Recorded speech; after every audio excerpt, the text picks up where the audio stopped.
Good evening, everybody, and thank you for joining us this evening for the Engineers Ireland Biomedical Engineering Division webinar by Professor David Taylor. I'm John McGivney, current chair of the Biomedical Engineering Division, and we're delighted to have Professor Taylor here tonight to present to us. Professor Taylor is a chartered engineer with a degree in metallurgy and material science from Cambridge University. He is a member of the Royal Irish Academy and a fellow of Engineers Ireland. He has over 30 years of experience as a forensic engineer and expert witness, mostly on cases involving personal injury and product liability. His particular expertise is in the assessment of mechanical failures such as fatigue and brittle fracture, and in the measurement of material properties.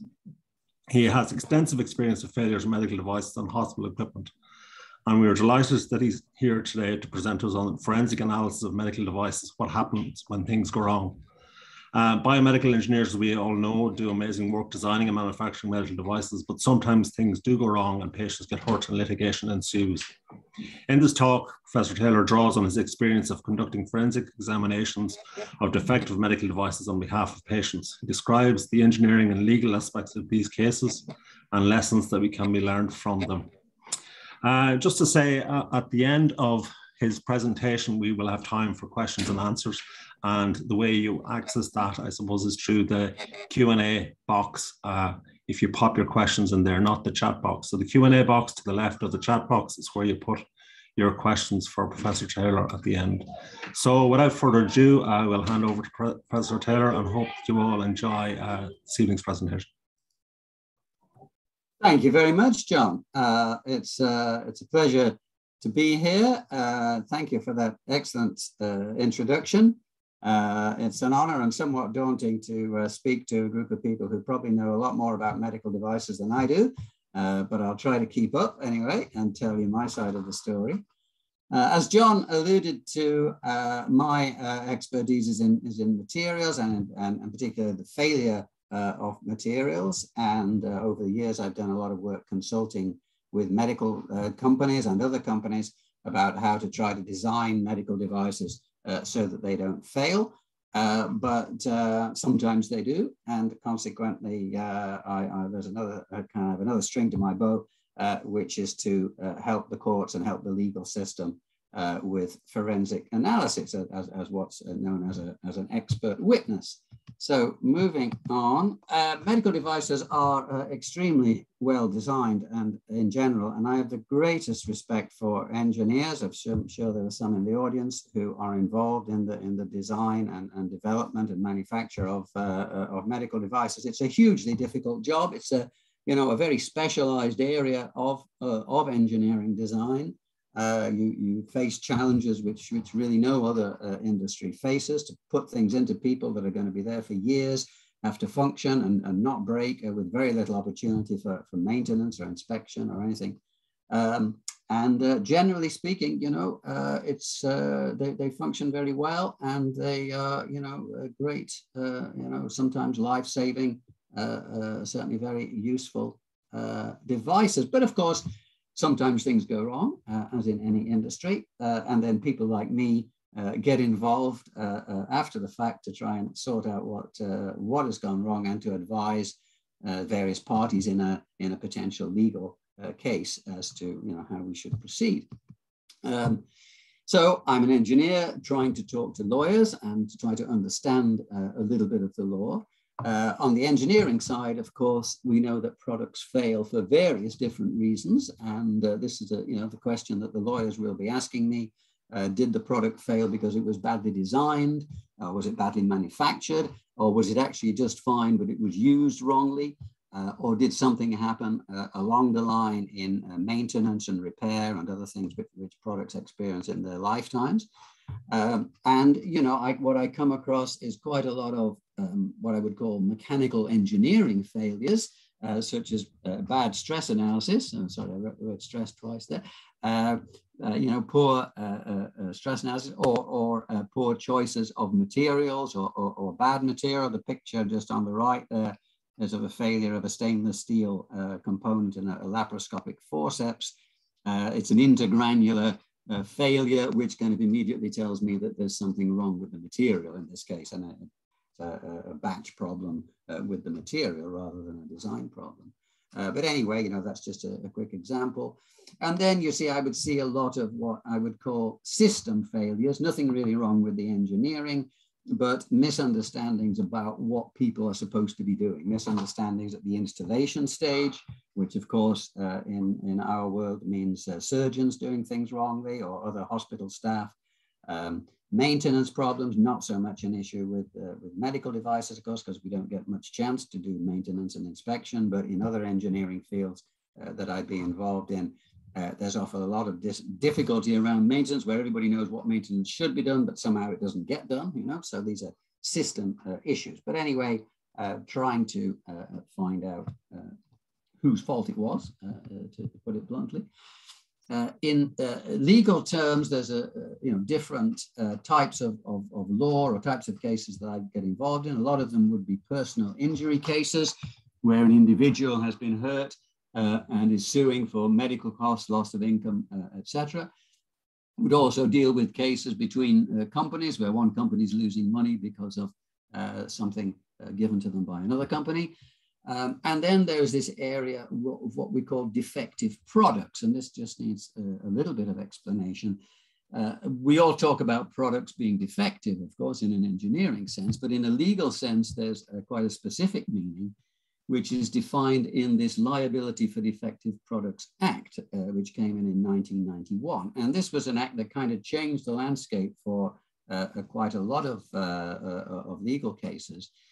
It's really about, they're really out to address mass-produced products. This is not about a once-off product, a specialized product. This is about products that are produced in large numbers, like medical devices, by big companies, and it's products for which you will show that a design flaw has occurred, something has gone wrong at the design stage rather than at the manufacturing stage or later, and that inherent design flaw has made the product unsafe, okay?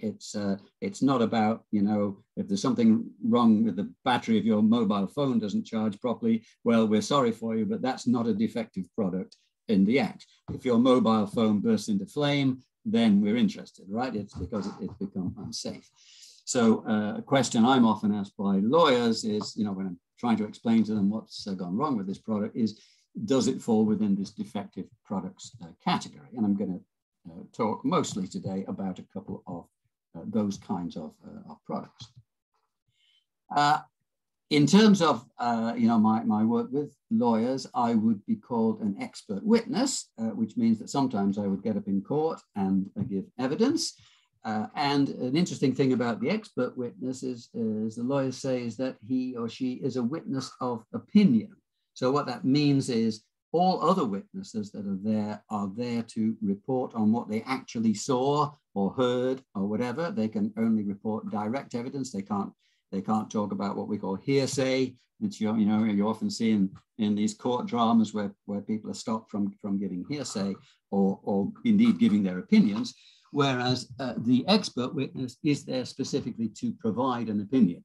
Obviously, the opinion should be supported by evidence as much as possible, but in the end, you're there to say, well, my belief is, this is what happened. They want to know what is the mechanism of failure, for instance, if it's metal fatigue or if it's brittle fracture, but that's really incidental. That's not the main point. The main point is what is the cause of the failure, by which I mean, whose fault was it? At what stage in this whole process did somebody do something wrong? And therefore, who is liable? Does the liability, rest with the manufacturing company, with the doctor, even in some cases with the patient, who is holding the liability for this failure? And specifically, is it a defective product, or something which we'll come back to later? So I would be involved in individual cases where a single product went wrong for some reason, but then I would also be involved in these larger cases about defective products. Now, in different jurisdictions, they have different ways of dealing with this. In America, of course, they have what they call class actions, where a lot of plaintiffs with the same complaint come together.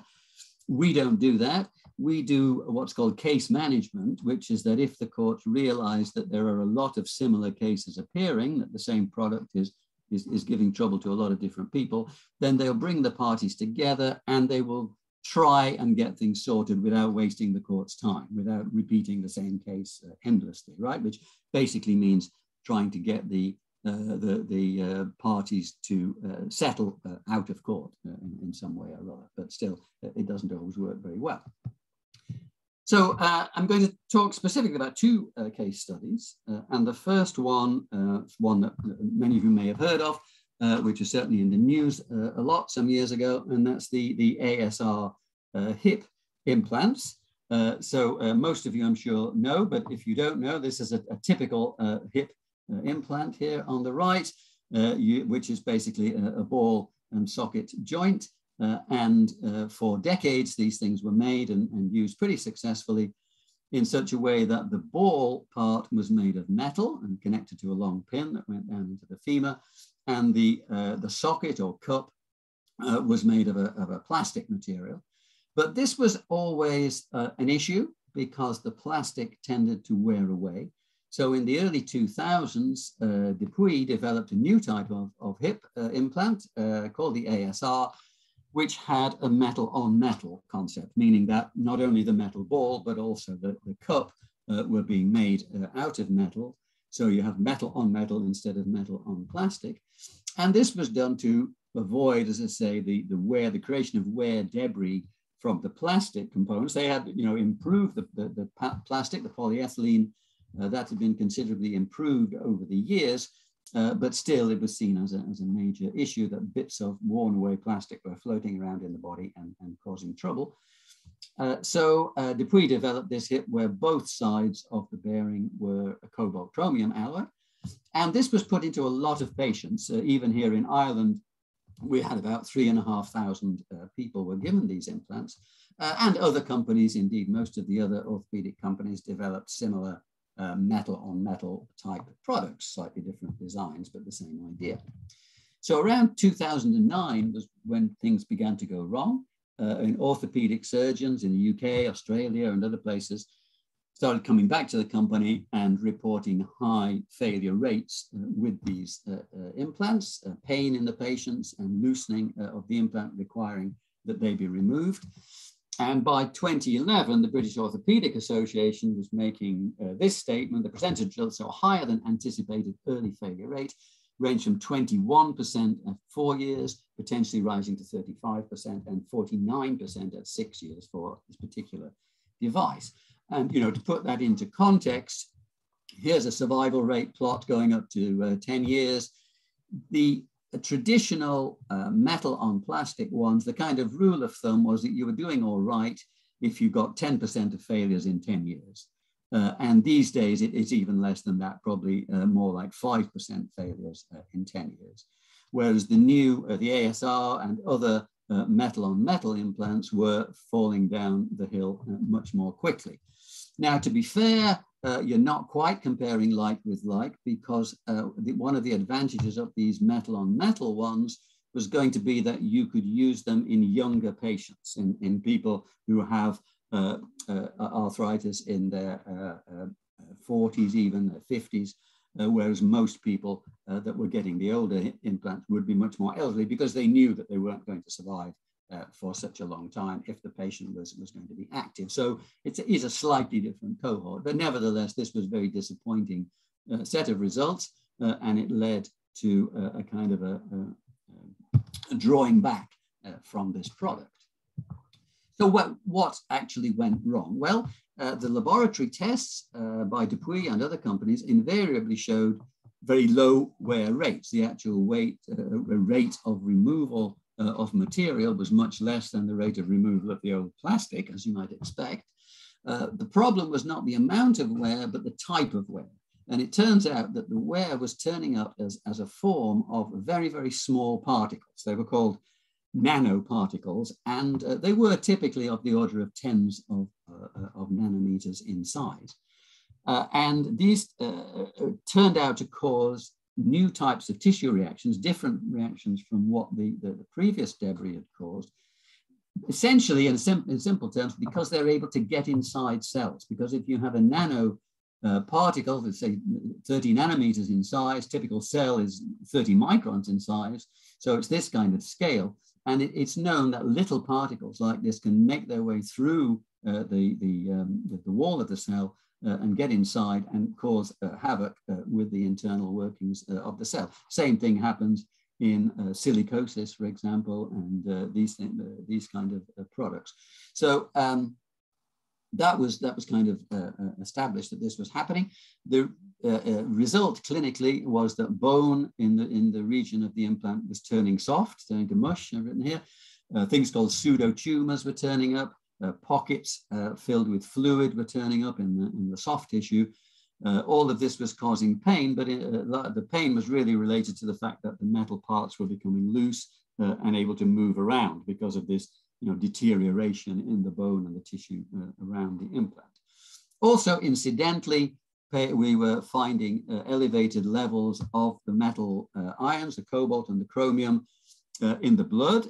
These presence of these ions obviously showing that there was a corrosion reaction with these metal elements, causing them to turn into ions and float around in the blood.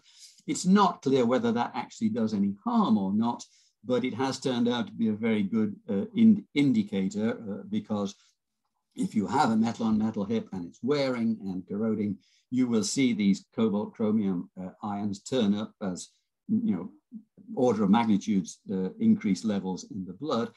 And as soon as you take the hip out and replace it with a metal on plastic one, the ion levels will drop down again very quickly within a matter of weeks. So there's quite an obvious cause and effect going on there. But it was really the effect of these nanoparticles. So I was brought in to inspect these on behalf of plaintiffs, patients who had had them removed and were bringing cases against Dupuy and other companies. And so it's just some examples there. There are different designs. This particular one's a ball with a very small socket, a very small peg going into the femur, relatively less invasive type of design. But that's just one example. Now, why was I being asked to look at this? At this time, it had already been established that this was a defective product. Even just the large failure rate was almost enough to indicate that it was defective. And the mechanisms, as I described already, were already established. What I was doing there really was inspecting this and looking at the medical documents just to demonstrate that the defect was appearing in this particular case, right? Because Dupuy might say, and this is the kind of thing that lawyers do, they might say, well, yes, okay, we acknowledge that this is a defective product, but it's not, in this particular case, it hasn't failed because of its defect. It's failed because something that the surgeon did wrong. He or she, put it in wrong, and so it wore too much. Or it's something the patient did. They went running around on it when they shouldn't have done. Whatever. They try and make a case. And so my job was really just to look at these and see if I could confirm that the known defect was demonstrating itself. Okay, and there's a couple of things one can see. So the first thing is you look at this, and the first impression is that they're in very good quality. There's very little sign of any damage. They're nice and shiny. It's actually quite difficult to take photographs of these things because you end up taking a photograph of yourself, the surface being almost a mirror-like finish.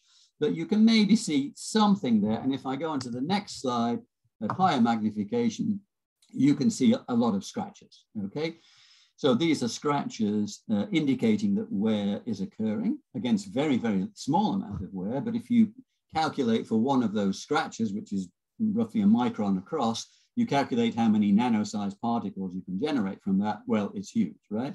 So these scratches are there, and they're not there on brand new ones. If you look at these when they come out of the factory, they're well polished and they don't show scratches at that level. So this has happened in the patient, and it's the cause of the wear debris. So that's a thing to see. The other thing to look at, I was looking at, was the bone.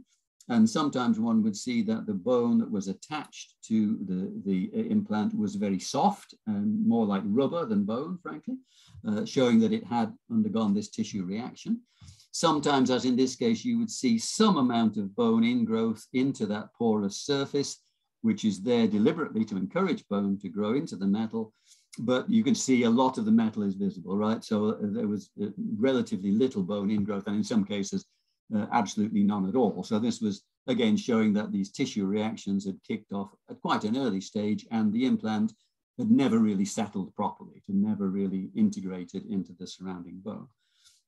The other thing that one often sees is fretting wear, because these implants are often made in a modular form, where you have the ball is one unit and the stem is another, and the ball, the back of the ball, there's this hole that the top of the stem goes into. So you've got a tight fit between two metal parts, but there is a little bit of movement in use, and so you get fretting, which causes wear and corrosion here on this component called the trunnion.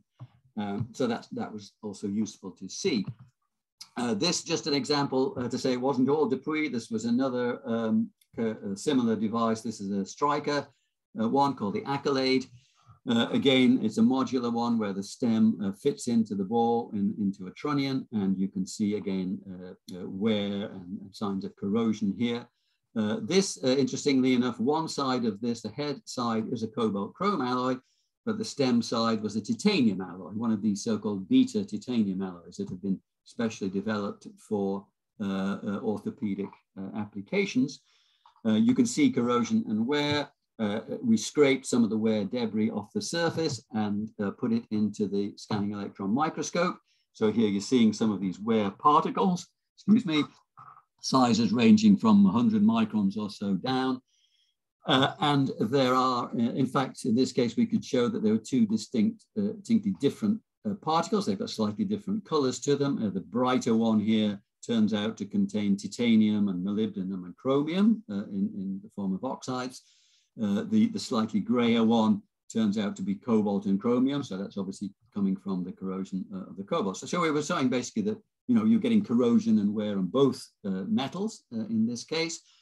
And if you really turn up the magnification on the SEM, you can just about to see those nano particles. So these are the real culprits. You can only just see them on SEM. You really need transmission electron microscope to see them properly. But these are these particles which will then, as I say, get into the cells and cause the trouble. So that's the culprit there.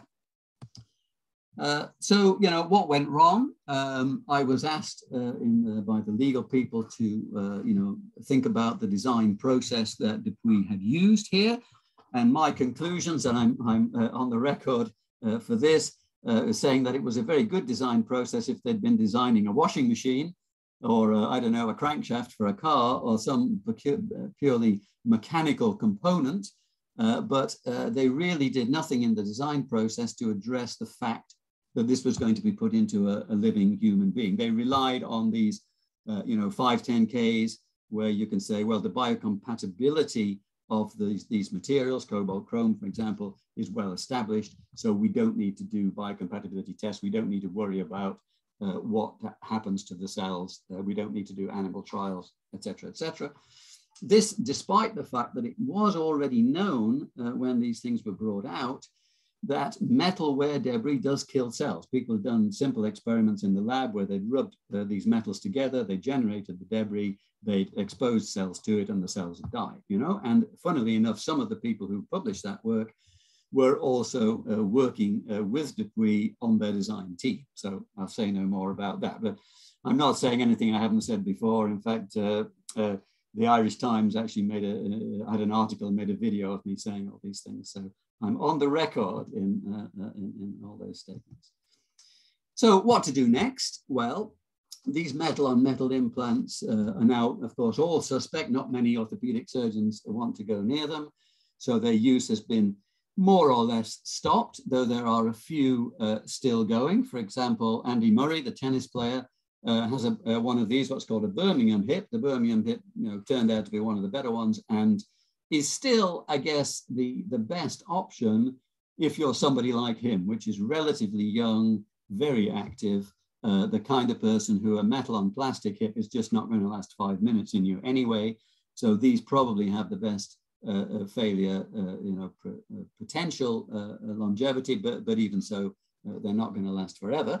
But there is a niche market there. But it's a pity that these have been stopped from mass production, because basically it's a good engineering idea. You know, the idea of having fully metal bearings is obviously the right way to go. It's just that it came into the market prematurely, bad things happened, and that's kind of scuppered it for the present anyway. And there are really two fundamental scientific questions, I think, to think about here. One is what actually causes these nanoparticles, which is a problem in tribology. And then the other is what effect do these nanoparticles have on the living tissue? How is it, what is the real mechanism by which they get into the cells and do the damage? And is there some way of stopping it? Well, is there some way of stopping them from being created in the first place? Or if they are there treatments, drug treatments or whatever, which would stop them being effective? So, you know, these are the fundamental bits of research which are going on, but it's going to be some time, I'm afraid. So that's my first story. My second story is a slightly more recent one, which is a material called surgical mesh. Here's our Minister of Health at the time in 2018 announcing that a whole variety of products called transvaginal mesh devices are no longer going to be offered, at least in the public hospitals. So what are these things? Surgical mesh is a material which is a kind of a fabric. So you can make it in a piece as over here, and it's made from polypropylene fibers, which are brought together by knitting or weaving. Here's a knitted one here in high magnification. And so it's rather the same way as you would make a sweater or a shirt by taking fibers and weaving them and knitting them together to make a very flexible type of fabric type material. Okay, what's it used for? Well, for a long time, for over 50 years, these things have been used in hernia operations where a rectangular patch of this material would be sewed in to retain the hernia, and once it's been put back in place. But a little over a decade ago, they started to be used in a variety of other operations called transvaginal operations, mostly, almost, but not always, on women, usually women after childbirth who've experienced a prolapse of organs like the vagina, bladder, the uterus, and urinary incontinence as a result. So what happens is the doctor cuts a piece of this, often in the form of a sling or tape, a kind of a long, narrow tape, cuts a piece of this and puts it in place, attaches it in a couple of places so that it applies force to an organ to keep that prolapsed organ back in place or to prevent incontinence. And you can see that better in these anatomical pictures. So here we've got the bladder. If the lady is having a problem with involuntary urination down the urethra, then one of these slings is attached to loop around the bottom of the bladder there to put a little pressure on and help the muscles to retain urine. And then there's lots of other products for specific prolapsed organs, such as this one here. But basically, a piece of this fabric is cut to shape, it's fixed in place, and it necessarily is applying pressure to an organ, or it doesn't work. Right. So the problems were then emerging after relatively short time, months to years. And the problems are that the mesh, well, I described this material as something that you could make a shirt out of or a sweater. But if you did, you probably wouldn't want to wear it because it would be very scratchy, very kind of stiff and irritating. And this is what happens, is that these materials, they rub on the soft tissues. They're much harder than the soft tissues. They rub on them and they cause irritation, and they can literally cut and erode into the organs, such as the urethra and the vagina. So bits of mesh like this one that's been taken out of a patient will appear inside the urethra or the vagina, having literally cut through the organ. This, as you can imagine, causes a lot of pain. And a big problem is that they're very difficult to get out because they become incorporated into scar tissue. As you can see, this one has tissue forms on it. And in some cases, surgeons will say, well, I got some of it out, but I can't get the rest of it out. And the patient will literally be in pain for the rest of their lives because the mesh may be pressing on a nerve and it's just too dangerous to remove it. So, quite an unpleasant downside here. timing on this one, warnings started to appear from the FDA, etc., around 2008. In Ireland, as I said, they were banned, but only in 2018. And so currently there are a lot of cases going through the courts. But this is still at an earlier stage than the previous example, because there hasn't yet been a court case in Ireland. I'm working with a number of solicitors preparing cases. There has been a court case in Australia that I'll mention in a minute, but that's the first one in the world. And the argument is this a defective product or not, right? And surgeons who are putting these things in will say, yes, sometimes they go wrong, but the rate of complications is low, and, you know, nothing is perfect, right? And there's always this balance between the risk and the benefit. These products are extremely beneficial for many, many people, but then they have these very unfortunate consequences for a few people. So what am I doing? I'm looking at these, say, on behalf of patients. I'm looking at ones that have been explanted from patients. I'm also looking and testing new products. And there are a couple of mechanical problems that are worth mentioning. The first is about the stiffness of the material. They're mostly made from polypropylene, which of course has a certain stiffness as a material, but then they are woven or knitted together in different ways. So for example, on the left, probably the most common one is this Gynacare product, which is literally made by knitting. So you can imagine, like a sweater, it's quite flexible. You can take this in your hands and you can pull it in all directions, and it stretches quite easily. This one over here, Cerasis, and I'm actually being a little bit careful here and showing you the picture, which is on the Cerasis website. So this is a publicly available, image, right? And it's made of polypropylene. And I think you can see from this picture that it's made by twisting 2 or 3 fibers together and then arranging those in the longitudinal direction. So you have a product which is much stiffer than the Gynacare in the longitudinal direction, right? Because you're more or less pulling straight along the fiber, but it has very little stiffness in the other direction because there's only a few connections here, and this could easily collapse if you pressed it together, for example. So mechanically, in their stiffness and their movements, they're quite different. I would argue that this one, the Cerasis, has a problem because when the surgeon puts this in, they have to just apply the right amount of tension. They have to fix it in place so that it's pressing on the organ just enough. And if it's pressing too much, it's going to cause erosion and damage. If it's not pressing enough, it's not going to be effective. And if you have something that's quite flexible, like the Gynacare, you've got a bit of play, you've got a bit of adjustment you can do. Whereas with this one, it would be, I think, quite easy to put it in such a way that it's just far too much pressure or no pressure at all. Okay, and that's a mechanical problem to do with stiffness and isotropy, right? The other problems I mentioned already is this problem of erosion, and so we've been doing experiments to take samples of meshes and samples of soft tissue. This is meat; it's just pork actually, and setting up a little experiment where we essentially use this like a saw. We just rub the edge of the mesh onto the tissue, and as you can see, what's happened here is just like a saw. We're able to cut the soft tissue just by a backwards and forwards motion. And the amazing thing was that nobody else has done this.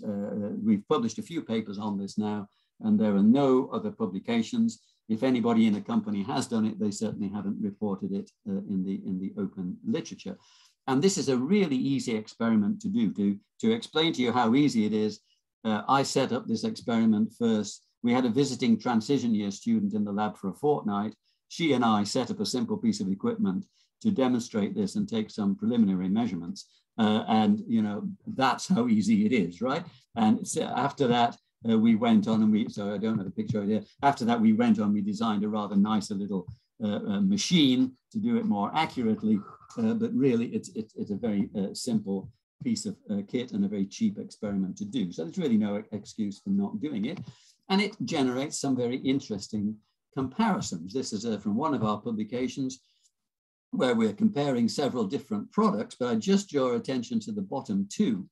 Both of these, the gray line and the orange line, so this is the erosion rate, okay, which is evidently much higher in the gray one. This is cutting through the tissue much faster than this one, but these are actually the same product, the same mesh. The only difference is the way they've cut the edge, okay? These products, these tapes, about 1 centimeter wide, are made by cutting from a larger piece. Why, you ask, are they doing that when they could, you know, just knit it in the right size and shape? But they don't. They make a big piece and they cut it out. This one on the bottom here has been cut with a blade, like a scalpel. It's just been cut with a very sharp metal blade, so you can see the fibers poking out. This one has been cut with a laser, so the fibers that were poking out have melted and they're making little lumps like that. Now, I think they actually did this laser cutting because they thought it was going to make it better, but to get rid of the kind of sharp edges of these fibers. But it's actually made it, as you can see, 3 or 4 times worse, much more erosion. And we think that's because what they've done is they've made an edge here which is much stiffer. These look quite nasty, but they're actually quite flexible. They kind of bend out of the way, whereas these are rather more like the tooth of a saw. They're quite rigid. You know? So anyway, we're doing more and more research on this, comparing different products, different ways of making them, different materials, etc. So I'm almost finished now, and just a couple more slides. To say, the question arises here with these mesh products is, are they defective products within the meaning of that legal act that I mentioned at the beginning? Now, I struggled with this idea for quite a while. For a year or more, I was looking at these and I'm reading the literature, and I couldn't quite make up my mind whether they were defective products or not. But I have now come to the opinion that I'm going to be happy to state in court that yes, they are defective products.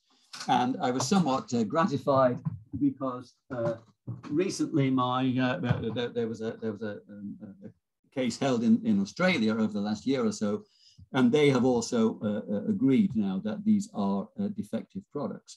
But it is a controversial question, and it's to do with the fact that the failure rate for these stress urinary incontinence products, it's only about 2 or 3%. So the great majority of people have them and they never have any problem, and they work pretty well. For the pelvic organ prolapse, it's more like 10%, so that's more obviously an issue. The reason I've decided that 2 to 3% is already too much is 2 things. And one is that the consequences for the people who suffer are very bad. As I've mentioned, I've had people in my office, ladies who are telling me, look, I'm in pain and I'm going to be in pain for the rest of my life. So the consequences for the few are very, very serious. And the other thing is that there are alternative treatments for these problems. For stress urinary incontinence, there are more conservative treatments. And if those don't work, there are surgical alternatives, which have their own downsides, but they don't have the problems that these mesh products have. So it's really for these reasons that I'm now, as I come to this opinion that, yes, we are talking about, in the legal sense, a defective product. Okay, just wrapping up now. I think this is the last slide. So it's evident from what I'm saying, and everybody knows really, that companies get it wrong sometimes. Nobody's perfect. And as I said at the beginning, engineers who design medical devices are doing an incredibly difficult job.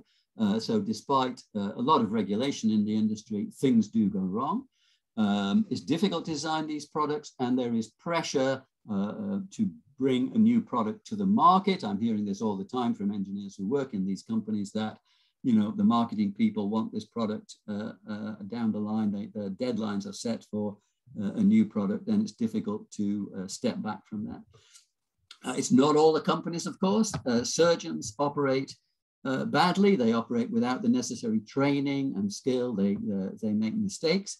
And we obviously need careful regulation of medical devices, but too much regulation prevents new devices from being developed. And if companies can't develop new devices for a profit, then of course they're not going to do it. So there's a balance to be struck there. And I guess the final message is a pretty obvious one, which is that as engineers and scientists with the technical knowledge and understanding and experience here, we have a big role to play in this whole debate within companies and within the legal profession and within the patients and everybody else. We have a very important contribution to make.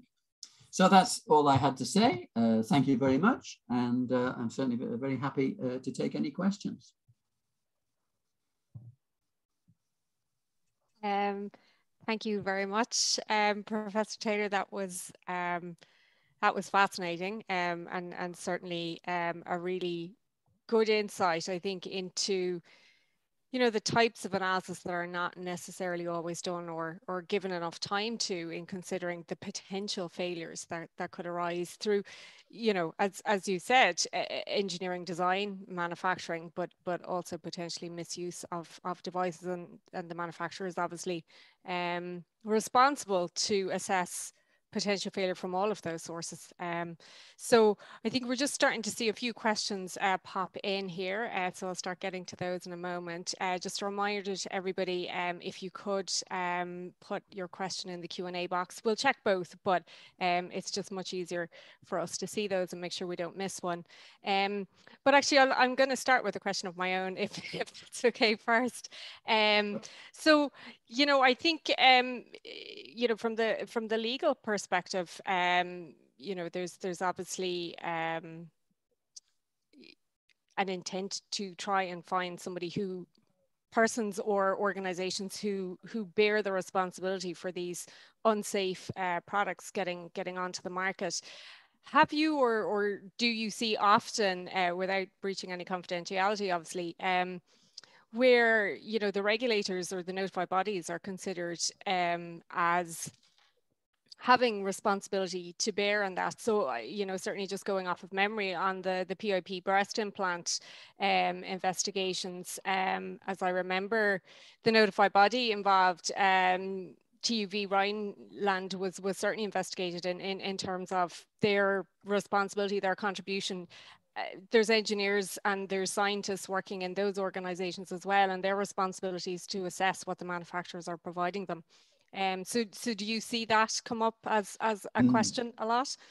Yeah, that's a very good question, Suzanne, and it's something I've talked about with lawyers that I work with before. And that PIP case is the only example that anybody can come up with where a notified body was sued, and I think successfully. It was found that they behaved negligently there. But yeah, you would think that the FDA at the top and then all the European bodies would get a little bit more into the frame, especially as they get so involved in around discussions about what sort of tests should you do to prove a product, and if a company offers a 510K and they accept it, and these kind of things. So I'm kind of surprised that lawyers don't go after these organizations more often than they do, because my experience of lawyers that they will go after anybody that they think they might win against, and it's all documented when approval is given, with not enough thought. So no, it's a very good question. Thank you very much. So just there's quite a few questions coming in now. So just in the order in which they came in, there's a question here around medical device companies have to actively monitor issues with their products in the field. Is this information used in personal injury cases, either by the prosecution or the defense?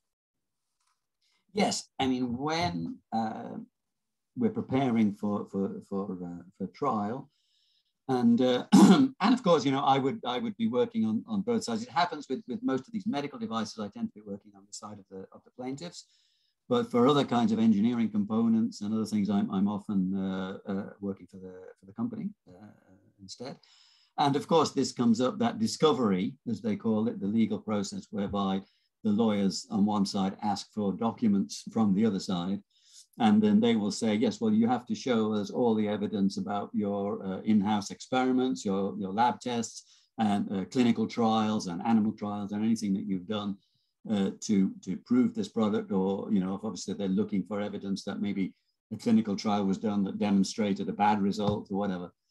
And yes, they have to provide them. The companies, lawyers will squirm away and try to avoid providing this information. One argument is that if they provide information, for example, about their design and testing process, that this might be commercially sensitive, that they might have a commercial advantage in keeping secret about how they design something, But generally with medical devices, no, it all has to come out. The only problem I find is that I might be faced with thousands of pages of documents to read because, of course, you know, they'll try and swamp you with information. But yeah, it's an important part of the whole thing, of course. But it can take months and years before they actually release this information. I think the next one's a very practical question. Where did you get the analysis of the metal fragments done? As it was a question asked in a different Engineers Ireland talk, and no place in Ireland was available to do such testing. And would that be correct? This is in our unit in the in Trinity, what's called the Centre for Microscopy and Analysis. And that wasn't hard, actually, because that's just an SEM, scanning electron microscope, and using EDAX to you know, normal X-ray analysis to find those elements. So no, that's pretty much anybody in the country that has an SEM can do that. We have people who are particularly good at preparing samples and taking very nice pictures, and consequently, I could get down to those 30 nanometer particles just about. And you do have to have somebody who knows what they're doing, you know, with the machine. But no, the technology is not particularly hard to come by. Okay, I'd say somebody's pretty happy. They know where to go now with their yes. with their samples. Give me a call. What impact do the new EU medical device regulations have on the medical device market? And the submitter of that question would welcome your thoughts on impacts, positive and negative. Well, that's a question I know you can answer better than me. So right in this. I only tend to hear about these things when time has gone on to the point where something is broken and it has to be fixed. I mean, I'm aware, of course, the fact that, you know, the device regulations have changed quite a lot, and quite a lot of things like orthopedic implants, I think, have now, you know, moved up a level in terms of how they're classified and how they have to be dealt with. But I really don't know. So maybe you'd like to say a few words in answer to that. So I suppose so my background, I work with a lot of medical device startup companies. So the EU medical device regulation is something that you know, impacts the work that I do on a daily basis. And the first impact I would say is that there has been a shift away in that organizations typically used to go after CE mark first and then go after FDA, two biggest markets, because the perception was that it was much more difficult to get approval with the US FDA than to get a CE mark. And that has completely flipped on its head. Now everybody is going FDA first, not necessarily because it's easier, but there's more certainty about it. I think, you know, there's a lot of challenges with the new EU MDR. First of all, I think actually it's a much more readable document. It's much easier to read as a piece of regulation and understand it. There was so much interpretation with directives that there were so many gray areas. It was really quite difficult to read. But it is more stringent, and the bar is much higher now, which is good for the public in some ways from a safety perspective, but also bad for the public in other ways, because it's going to take an awful lot longer, particularly for medical devices where there's unmet clinical need to get those devices on the market. So it is a balance. You do need to consider the benefit risk. If there is no solution to somebody's problem and you can get them a device that's going to work 80% of the time, that's an awful lot better than having no solution at all. But I do think from a positive perspective, there are a lot more questions being asked now. So for instance, I think a really good example is that biocompatibility topic, where beforehand it was grandfathered, leveraged, we're using the same material we always did before, so it's fine, we don't have to do the testing. That just will not, that's not acceptable anymore. Because they look at all different things now, like how do you process the material? So the base material will be the same, but how each manufacturer uses it and how it's used in each device is different. So I think there's better questions being asked by regulators, and an awful lot more focus on usability. It is going to be harder to get devices approved. I think that's just a fact, and we just need to work with the regulator to understand what it is they're going to need to see in the future. So it's still all very new. But there's a danger, would you say that something like, for something like a hip joint, that the companies would just say, why bother? Well, our products work pretty well already. We could go through a lot of heartache to try and make them a little bit better, but who cares? Yeah, and I think one of the other things that we have seen as an immediate impact is some companies have just taken their devices off the market. When the CE certs run out, they're just not going to have them reapproved because the burden of evidence that they need to generate is just too high. Whether the device is a good device or not, they're just taking them off the market. So I think in that sense, the product range is going to go down. And certainly novel new solutions that are better than the old ones are going to take much longer to get to market. So, but on the flip side, there's going to be more clinical testing, but clinical testing takes longer too. So it's all about balance. But, I do think one thing that's really important, every time you have a new device or even a change to a device, you talk to the regulator about what they need. You find out up front. That's going to speed everything up for everybody. It doesn't make it easier, but everybody has a much clearer expectation of what's required. Right. Any other questions? Yes.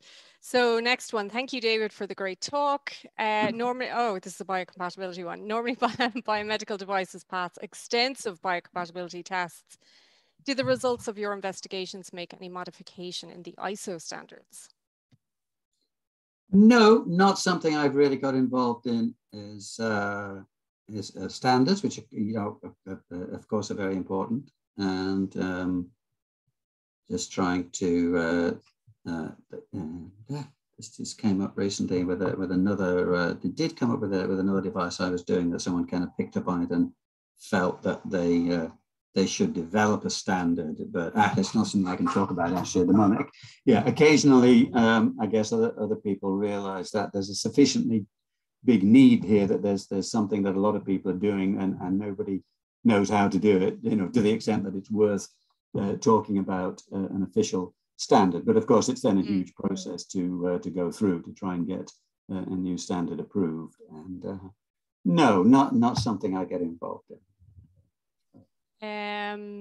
What recommendations would you have to reduce the risk of these issues? A few examples: better design verification testing, more comprehensive clinical trials, etc.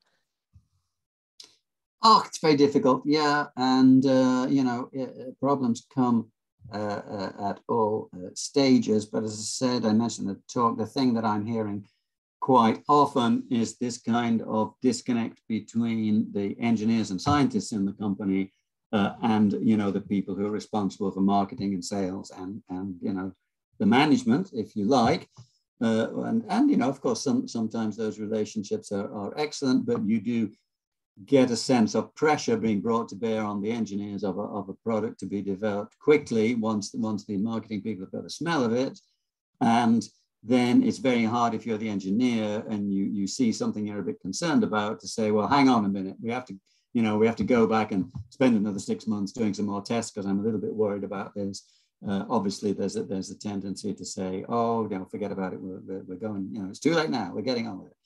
And I say that's not the whole story, but it is one that I hear a lot. And when I come to look at these failed devices, I'm often scratching my head and thinking, well, why didn't they think of that? The research was well known. If they were going to the conferences, if they're reading the papers, they would have known that this happens, and so why not do the test? But yeah, easy to say, of course, in retrospect. But I don't know whether there's something to be done in terms of the systems in companies by which these things are done. Of course, a lot of medical devices, as you well know, Suzanne, a lot of medical devices these days come from these little startups, and it's only really, I suppose, when they get into the big companies that these issues arise. Or do you think the guys in the startups are mostly just trying to make the thing work from an engineering point of view, I suppose, and then once they get acquired, or there's a question of them being acquired, then is when the pressure comes to move quickly, I suppose. Absolutely, and I think the environments in which those companies work, but also the bigger companies when they have a new device, is that they're proving something works in either in a very controlled environment. You know, so a clinical study is so controlled. There's very tight inclusion exclusion criteria. There's very tight control over typically the implanters of the devices as well, and you know that's not to try and paint a better picture of the product, but to try and remove the variation so that you're actually measuring how well the product is performing. But then, of course, there's a huge difference between that very controlled environment and when you put it out in the market and you've got a whole range of different users. You've potentially got a full gamut of different types of patients as well. And now we start to see real world experience as opposed to clinical world experience. And it can often be vastly different. So, you know, that's also another interesting area. How do you relate clinical medical device performance to real world device performance? Certainly that's a question FDA asks a lot more. It's a very difficult question to answer there. So one more here then. If surgeons alter mesh at surgical site, does this mean they have altered product as designed? And probably really a second separate question, what about custom made devices? Yeah. I mean, when they first started doing these, the surgeons would just buy large sheets of mesh and cut them out themselves, cut the sling or the tape or the whatever shape they wanted with the scalpel and put it in. Nowadays, they're all coming pre-made in, you know, whatever sizes and shapes you want. There's a little trimming of length, but basically they're coming. But as I say, in fact, what the companies are doing back in the factory is they're just cutting them out of a big sheet using a scalpel or something similar. Anyway, so there's not a whole difference, I think. I think probably the surgeons are just as well off, adjusting them themselves. So that's not advice I'm giving now. I couldn't possibly give that advice, and they would be sued by now. But yeah, that's where it came. It started in a kind of a homemade way, and then they became ready-made products. And yes, there is an issue legally, of course, if a surgeon alters a product, which they're kind of allowed to do. I think, so long as they don't do it badly, it's not illegal to alter a product, I think, though I should consult a lawyer on that one. And often surgeons make up things, you know, that they put into people. But of course, if that turns out to be the reason for it failing, then you'll certainly be in the frame legally. Thank you for that. I think that's all of the questions. I just do a quick check in the chat box here as well. No, I think we got them all. So I might hand over to John McGivney, who's the chair of the Biomedical Engineering Division, just for a few closing comments. And again, thank you very much for your talk this evening. Thank you. You're very welcome. Thanks to all the audience. Thanks, David. Very interesting talk. Interesting to hear your perspective, I suppose, on two different products, the hip and the mesh. And I suppose Suzanne summing up there at the end, talking about sort of clinical experience versus real world experience is an interesting topic, really. It's about, you know, how you use the device, the type of patient that's gone into the different, I suppose, doctors or consultants that are going to insert the device. There's an awful lot of other things at play, I suppose, as well as just the device being designed correctly. So it must be an interesting field to work in, and also a difficult field to probably try and figure out whether is there really a design flaw or are there a lot of other factors at play. So really interested to see your perspective on things and to get the feedback of your years of experience. And I would love to hear some more stories at another stage. I'm sure there are lots more. This would normally be the time when we go to the bar, wouldn't it? And I can yes. tell you all kinds of things I couldn't tell you in a webinar. But this is the time to be there. But absolutely fantastic presentation. I'm really delighted to have had you this evening for the Biomedical Engineering Division. I want to thank you very much. And it is such a pity that we can't go to the bar now to discuss things further. But thank you very much, and we wish you well. Thank you. You're very welcome. So thanks everybody for joining us. I hope you really enjoyed this evening's presentation.